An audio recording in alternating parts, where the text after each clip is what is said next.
Hello! Now that the veil of Halloween is behind us, let's take a moment to gather ourselves, digest what we know about the stone, these magical chickens, then share my theories about their relationship with the hungry coyote, and all the travelers who are guided here. So in case you're new or old, this should help piece some things together. Beginning with an unknown origin is never an easy task to explain or understand, especially if you don't speak the language, as these chickens, pepper, dill, and beans don't exactly communicate like you and I. At least not that I'm aware of. But there are pieces of history about this stone that have been relayed to me over time from many different accounts. First and foremost, these luscious rolling hills you see behind me were once covered in death, fires, and the many trappings of a very long battle. The endless war, I believe it is referred to. This was many centuries ago, mind you, back when the stone was still whole.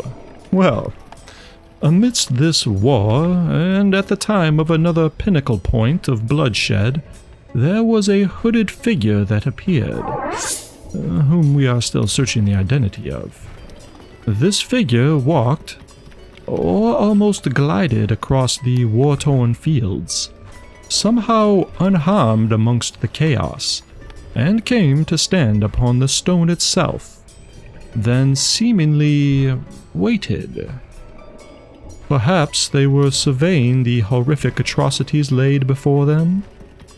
With catapults, hand-to-hand combat, and the many machines of death rapidly showering the grounds with lifeless bodies. Maybe they wondered how one not only becomes numb to such things, but also how one continues in this way. Or maybe they were just waiting, I'm not sure. But we do know, thanks to our friend Isron, you can listen here, that this hooded person was not alone. For while he was waiting upon the boulder, there were many, let's say, spiritual bodies materializing at the stone's base, Isron being one of them. She recalled traveling in her dreams to this battlefield, with a feeling of reassurance, and remembered the boulder almost calling out to her. As she, along with the other traveling spirits, placed an open palm upon the rock's surface, there was a loud sundering crack, and she awoke where she slept. What she didn't realize at the time was that the hooded man who was muttering some sort of incantation also slammed his staff upon the rocks simultaneously, causing a massive reverberating, I guess you could say explosion, which broke the stone in two, releasing a thunderous shock, followed by an all-encompassing, blinding heavenly light, rendering all unconscious.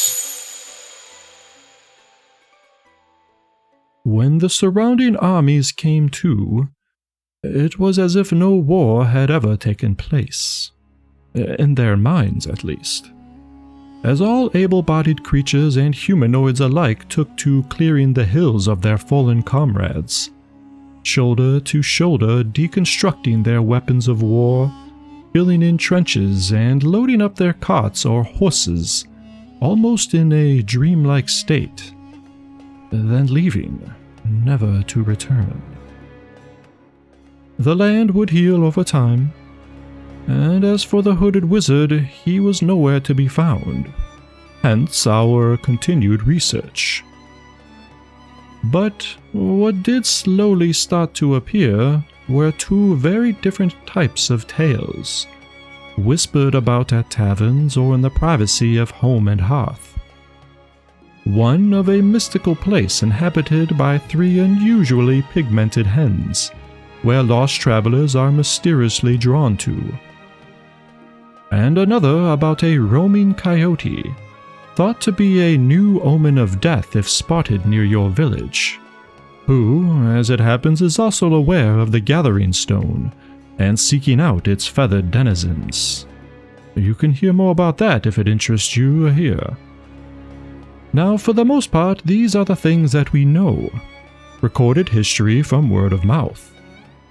But from here on out, we will mostly be speaking in speculation, as these will be my thoughts based on a time spent living, observing, and listening to the goings-on at the Gathering Stone. Alright.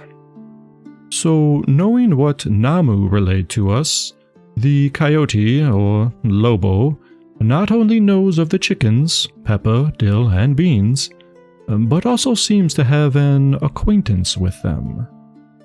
Also, both creatures have some very unnatural abilities that don't seem to be shared amongst any other living thing that I am aware of. And basing this off of the time when these events or stories respectively began to pop up about both parties, I can only assume that they were somehow involved, if not outright released upon our realm when this stone was sundered in two. And therein lies many unanswered questions if this holds true. What are they? Were they locked within this rock together? If so, why? What does Isron have to do with any of it? And why do they both seem to feed upon humanity, but in extremely different ways? No, there is obviously more than meets the eye going on here, as I said before.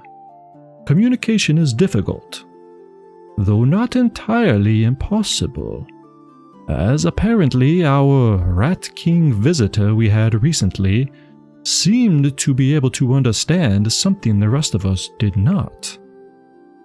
Although he also didn't seem quite right of mind either, so that may be a grain of salt situation.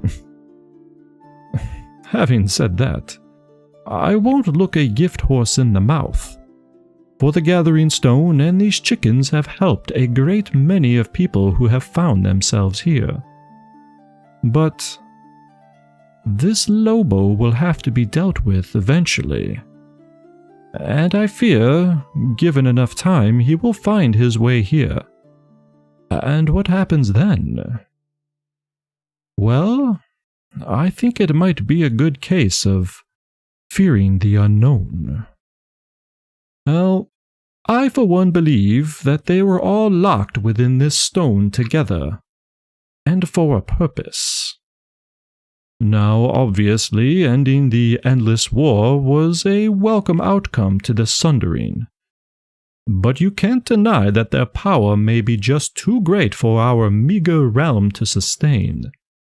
And perhaps this is why they were imprisoned in the first place. Let us continue to ponder these questions and hope that more is revealed as more travelers' stories unfold. So please, stay with us, and for now, enjoy your time here at the Gathering Stone. Farewell for now.